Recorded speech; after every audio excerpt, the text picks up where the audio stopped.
Despite the fact that many people who supported him in the past and are now blaming him for losses in battleground states during the midterms, Donald Trump threw his hat in the presidential ring last night. Joining me on the morning show, News4JAX political analyst and head of the Jacksonville University Public Policy Institute, Rick Mullaney, joins me here on the morning show. Good morning, Rick. Morning, Bruce. So in the world of politics, people come and go. There are those who said it was time for Donald Trump to go and he overstayed his welcome. Well, Trump wants to pull a Grover Cleveland, and with the GOP already embattled and splintered, what kind of impact is this going to have? Well, Bruce, make no mistake, it is a divided Republican Party. It is very, very fractured.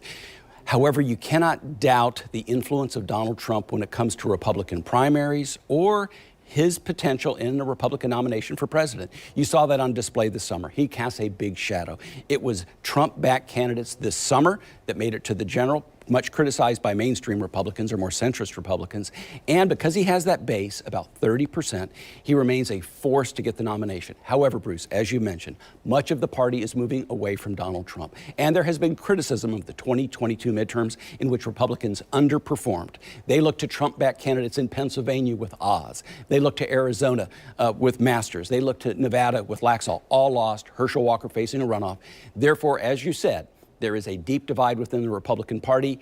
His candidacy deepens that divide. That's a lot of the election deniers who lost their races. So the scope of Trump's troubles was reinforced when conservative backers criticized him, and add the political mix, legal woes. He faces possible contempt charges for failing to comply with a subpoena from the January 6th committee. With that mix, you know, does it cause problems for him? Bruce, he's facing a lot of legal jeopardy here. There is, of course, the subpoena from the Select Committee, but it's more than that. It's multiple investigations for the Justice Department. It's investigations out of Georgia and out of New York. He faces legal jeopardy criminally and civilly.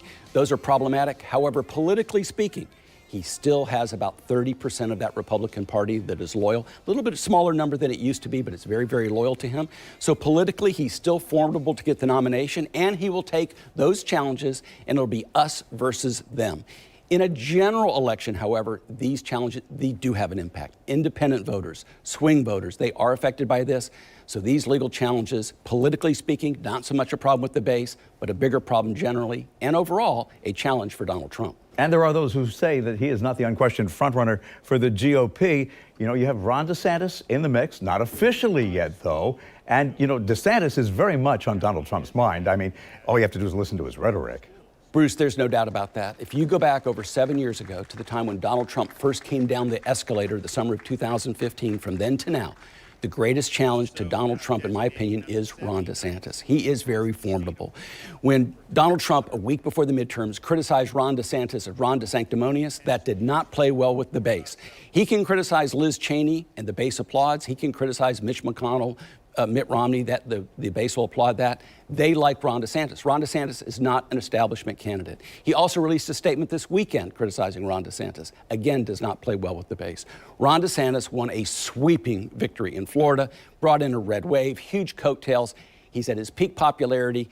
Donald Trump is going to certainly take him on, but Ron DeSantis is formidable. If he runs, we won't probably know that till next summer. If he runs, Ron DeSantis is clearly formidable. All these things considered, people have counted Trump out before and lived to regret it.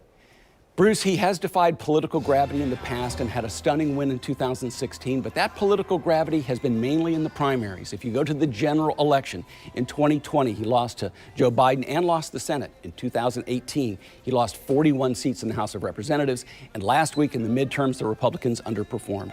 Never doubt the viability of Donald Trump in a Republican primary or in seeking the nomination, but on the big stage, on the national stage, I believe it's an uphill battle for Donald Trump.